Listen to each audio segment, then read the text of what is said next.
నమస్కారం. ఉద్యోగులు పెన్షన్లకు సంబంధించిన ప్రతి వాస్తవమైన అప్డేట్ మన ఛానల్ అందిస్తాను. తప్పకుండా సబ్స్క్రైబ్ చేసుకోండి. వీడియోస్ మాత్రం లైక్ చేయండి, మీ ఫ్రెండ్స్కు షేర్ చేయండి. ఇక కేంద్ర ప్రభుత్వ కార్మిక మంత్రిత్వ శాఖ ఆధ్వర్యంలో పనిచేస్తున్న ప్రభుత్వ రంగ సంస్థల ఉద్యోగులకు సంబంధించి వారైతే చాలా అన్యాయానికి గురవుతున్నారు. ప్రభుత్వం అయితే వారికి తీరని అన్యాయం చేస్తుందని చెప్పుకోవచ్చు. కనీసం 25-30 సంవత్సరాల సర్వీస్ చేసినటువంటి ఉద్యోగులకు రిటైర్మెంట్ అయిన తర్వాత 1000 లోపు పెన్షన్ వస్తుందంటే ఎంత దుర్మార్గమైన చర్యో అని అర్థమవుతుంది. వారికి తక్షణమే మరి పార్లమెంట్లో ఈ ఉద్యోగుల గురించి సమావేశం చర్చలు జరిపి వెంటనే వారికి కనీస వేతనం 10,000కు పైగా వచ్చే విధంగా ప్రభుత్వాలు నిర్ణయించాలని చెప్పేసి పెన్షన్ల సంఘాలు, ఉద్యోగ సంఘాలు అన్ని కూడా ప్రభుత్వం మీద డిమాండ్ చేస్తున్నాయి. మరి ఈ కోరిక త్వరలోనే నెరవేరుతుందని చెప్పేసి ఆశిద్దాం. మన ఛానల్ కూడా ఎప్పటికీ మన ప్రభుత్వ రంగ సంస్థల్లో పనిచేసే ఉద్యోగులకు సంబంధించి వారికి సంబంధించినటువంటి సమస్యల పరిష్కారం కోసం మనం ప్రభుత్వానికి తెలిసే విధంగా వీడియోస్ అయితే చేద్దాం. ఖచ్చితంగా వీడియోస్ మాత్రం లైక్ చేస్తూ ఉండండి, సబ్స్క్రైబ్ చేసుకోండి, మీ ఫ్రెండ్స్కు షేర్ చేయండి. ఇక వివరాలకు వెళ్తే 25 సంవత్సరాల పాటు ఒక ప్రభుత్వ రంగ పరిశ్రమలో పనిచేసి నెలకు 50,000 రూపాయలకు పైగా జీతం పొందిన ఒక కార్మికుడు పదవీ విరమణ పొందితే కేవలం 2,000 రూపాయల లోపు 1000 లోపు మాత్రమే పెన్షన్ పొందడం నమ్మశక్యం కాని విషయం. కానీ ఇది వాస్తవం. ఈపీఎస్ 95 పేరుతో దేశంలో ప్రవేశపెట్టిన ఈ పెన్షన్ పథకం కార్మికుల పొదుపు సొమ్మును హరించి కార్పొరేట్లకు దారాదత్తం చేస్తుంది. మన దేశంలో కార్మికులకు ఉన్న హక్కులను ఒక్కొక్కటిగా హరిస్తున్నటువంటి ఈ కేంద్ర రాష్ట్ర ప్రభుత్వాలు మరి కార్మికులు కోరకుండానే వారికి ఒక పెన్షన్ పథకాన్ని చాలా ఉదారంగా ప్రవేశపెట్టింది. కార్మికులు వద్దన్నా వినలేదు. కనీసం ఇందులో చేరాలా వద్దా అనే ఆప్షన్ కూడా ఇవ్వమన్నా ఇవ్వలేదు. కార్మికులపై ఎందుకింత ప్రేమ అని కొద్దిగా పరిశీలిస్తే 91 నుంచి దేశంలో అమలవుతున్న నయా ఉదారవాద విధానాలతో భాగమే ఈ పెన్షన్ పథకం అని సులువుగానే అర్థమవుతుంది. 1995 నాటి పివి నరసింహరావు ప్రభుత్వం అప్పటి వరకు అమల్లో ఉన్న ఉద్యోగుల భవిష్య నిధి పిఎఫ్ 1952 చట్టాన్ని సవరించి ఉద్యోగుల పెన్షన్ స్కీమ్ ఈపీఎస్ 95 పేరున ఒక కొత్త చట్టాన్ని చేసింది. ఈ పెన్షన్ చట్టం ప్రకారం అప్పటి వరకు కార్మికుల భవిష్య నిధిలో ఉన్న యాజమాన్యం వాటా 8.33%, ప్రభుత్వ వాటా 1.16% ఈ పెన్షన్ నిధికి మళ్లించబడుతుంది. ఈ నిధి నుండి ప్రతి నెల పిఎఫ్ డిపార్ట్మెంట్ పెన్షన్లు చెల్లిస్తుంది. ఈ పథకం వల్ల కార్మికులకు వచ్చే సంక్షేమం కంటే కార్మికుల పొదుపు సొమ్మును కోల్పోవడమే అధికంగా ఉంటుందని ఆనాడే కార్మిక సంఘాలు మొత్తుకున్నాయి. కానీ కొన్ని యూనియన్లు దీనిపై దేశంలోని వివిధ హైకోర్టుల్లో కేసులు కూడా వేశాయి. కొన్ని హైకోర్టులు ఈ పథకం అమలుపై స్టే ఉత్తర్వులు కూడా ఇచ్చాయి. ఈ కేసులన్నీ చివరకు సుప్రీంకోర్టుకు చేరాయి. దీన్ని సమీక్షిస్తూ ఉంటామని, పథకాన్ని మరింత పటిష్టపరుస్తామని అనేక హామీలు ప్రభుత్వం ఇవ్వడంతో సుప్రీంకోర్టు ఈ పథకం అమలుకు అనుమతిచ్చింది. ఈ విధంగా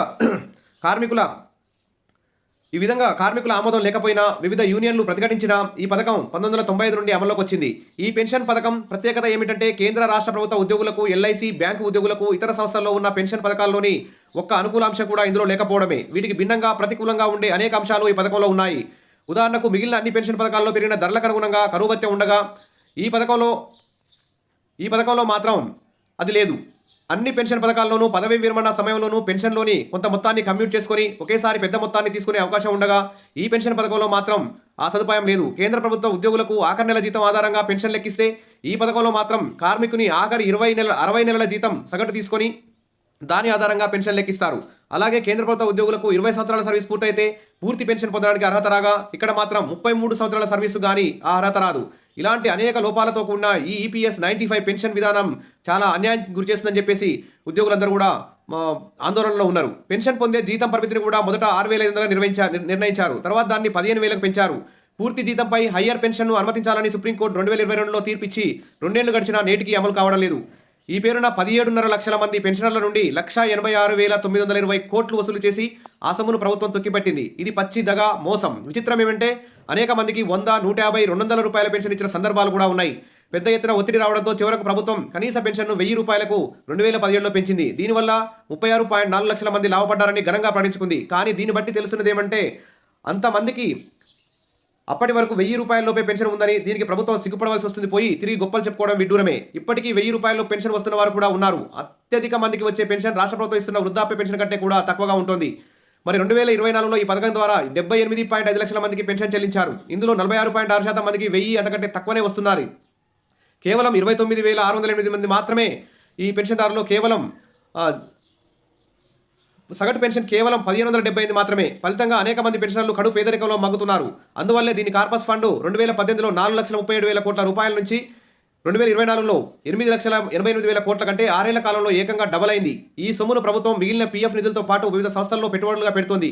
ఇలా కార్మికుల పొదుపు కార్పొరేట్ల పాలవుతుంది. కార్మికుల ఖాతా నుంచి ఈ పెన్షన్ నిధికి మళ్లిస్తున్న సొమ్ము ఎంత, దానిపై వచ్చే వడ్డీ ఎంత, కార్మికుని పదవీ విరమణ తర్వాత ప్రభుత్వం చెల్లిస్తున్న పెన్షన్ ఎంత అనే ఈ 3 అంశాలను పరిశీలిస్తే చాలా ఘోరమైన, ఆశ్చర్యకరమైన, దుర్మార్గమైనటువంటి వాస్తవాలు అయితే వెలుగులోకి వస్తాయి. ఇక్కడ చూసి ఇప్పుడు ఈ పెన్షన్ పొందే జీతం యొక్క గరిష్ట పరిమితి 15,000గా ఉంది. అంటే కార్మికుడికి 15,000 జీతం నుండి ప్రతి నెల 8.33% చొప్పున పెన్షన్ ఫండ్ కట్ అవుతుంది. ప్రభుత్వ వాటా 1.16% కలిస్తే ప్రతి నెల 1,420 చొప్పున 25 ఏళ్ల సర్వీస్లో 4,26,000. దీనిపై ప్రస్తుతం పీఎఫ్ వడ్డీ రేటు చూస్తే 8.2% ఆధారంగా 25 ఏళ్ళు చివరికి వచ్చే వడ్డీకి 10,25,725. అంటే అసలు వడ్డీ కలిపి 14,51,1725 రూపాయలు అవుతుంది. దీనిపై ఇప్పుడు సీనియర్ సిటిజన్లకు ఈ 14 లక్షలు బ్యాంకులో వేసుకుంటే ప్రస్తుతం సీనియర్ సిటిజన్లకు 8.4% చొప్పున వడ్డీ ఇస్తారు. దాని ప్రకారం చూసుకున్నా ఇప్పుడు ప్రతి ఒక్కరికి 10,162 రూపాయల బ్యాంకు వడ్డీ వచ్చే అవకాశం ఉంది. కానీ నేడు ఇదే ప్రభుత్వం ఇదే కార్మికుడికి ఈ ఈపీఎస్ 95 పథకం ద్వారా వచ్చే గరిష్ట పెన్షన్ నెలకు కేవలం 5,785 మాత్రమే. అంటే దీనికి దాదాపు 6,000 రూపాయల వరకు పెన్షన్ నష్టపోతున్నాడు రిటైర్ అయినటువంటి ఉద్యోగి. మరి పొదుపు సొమ్ముపై వచ్చే వడ్డీ కంటే తక్కువగా పెన్షన్ ఉంది. మరి అసలు పొదుపు సొమ్ము అంతా స్వాహా అవడం కాదా ఇది? దీనితో పాటు నాడు సుప్రీంకోర్టుకి ఇచ్చిన హామీలు కూడా ప్రభుత్వం అమలు చేయడం లేదు. సరికదా నాడున్న సౌకర్యాలనే కొన్నింటిని ఎత్తివేశారు. అందువల్ల దీన్ని కార్మికుల సంక్షేమం అనడం కంటే కార్పొరేట్ల సంక్షేమ పథకం అనడం సవ్వగా ఉంది. కేంద్రంలోని నరేంద్ర మోడీ ప్రభుత్వం పెద్దలు దీన్ని సవరిస్తామని హామీ ఇచ్చారు. అయితే మూడోసారి అధికారంలోకి వచ్చిన నేటికి కార్యరూపం దాల్చలేదు. ప్రభుత్వం కార్మికులకు ఉచితంగా దయాధర్మంగా ఏమీ పెన్షన్ ఇవ్వనవసరం లేదు. కార్మికులు దాచిపెట్టుకున్న సొమ్ము అయిన పెన్షన్ నిధి నుండే, అది కూడా దానిపై వచ్చే వడ్డీ, మరి స్టాక్ మార్కెట్లో వచ్చే లాభాలు అన్ని నుండే వివిధ కార్మిక పెన్షన్ల సంఘాలు కోరుతున్నట్లుగా కనీస పెన్షన్ 9,000 రూపాయలకు పెంచడం, కరువు భత్యం చెల్లించాలి, డిఎల్ చెల్లించాలి, కమ్యూట్ చేసుకునే అవకాశం ఇవ్వాలి, 5 ఏళ్లకోసారి పెన్షన్ సవరించడం వంటివి కూడా చేయాలి. అయితే దేశ సంపదను కార్పొరేట్లకు దోచిపెట్టే ఈ ఉదారవాద విధానాలను మరింత స్పీడ్గా అమలు చేస్తున్న మోడీ ప్రభుత్వం అలా చేస్తుందా అన్నదే అసలు ప్రశ్న. దేశానికి అనేక విధాలుగా సేవలందించిన ఈ సీనియర్ సిటిజన్ల పొదుపును దోచుకోవడమే కాక వారి న్యాయమైన డిమాండ్లు సైతం నిర్లక్ష్యం చేయడం క్షంతవ్యం కాదు. ఈ పని చేయకుండా సీనియర్ సిటిజన్లకు ఏదో చేశామని గొప్పలు చెప్పుకోవడం సభ్యత అంతకంటే కాదు. ఇక్కడ ఆజాద్ శర్మ ప్రధాన కార్యదర్శి ఉత్తరాంధ్ర అభివృద్ధి వేదిక నుంచి చాలా చక్కగా పెన్షన్ల సమస్యల గురించి రాశారు. చాలా అన్యాయానికి గురవుతున్నారు. ప్రభుత్వం కార్మికులకు ఉచితంగా ఇవ్వనవసరం లేదు. వారు దాచిపెట్టుకున్న సొమ్ము కనీసం ఇప్పుడు బ్యాంకు వడ్డీ ప్రకారమైన మినిమం 10,000 పెన్షన్ ఇవ్వాలి. వెంటనే పార్లమెంట్లో చర్చించి చట్టం తేవాలి. సుప్రీంకోర్టుకు ప్రభుత్వం జవాబు చెప్పాలి. పెన్షన్ల ఆందోళనల్ని పట్టించుకొని వారికి న్యాయం చేయాలి. తక్షణమే 10,000 కనీస పెన్షన్ అమలు చేయాలని చెప్పేసి ఉద్యోగ సంఘాలన్నీ కూడా డిమాండ్ చేస్తున్నాయి. ఖచ్చితంగా ఈ ఉద్యోగులందరికీ గుడ్ న్యూస్ వస్తుందని చెప్పి ఆశిద్దాం. వీడియో నచ్చితే లైక్ చేయండి, మీ ఫ్రెండ్స్ షేర్ చేయండి. Thank you. మన ఛానల్ ఎప్పుడు ఈ ఉద్యోగుల సమస్యల పోరాటానికి కృషి చేస్తుంది. All the best.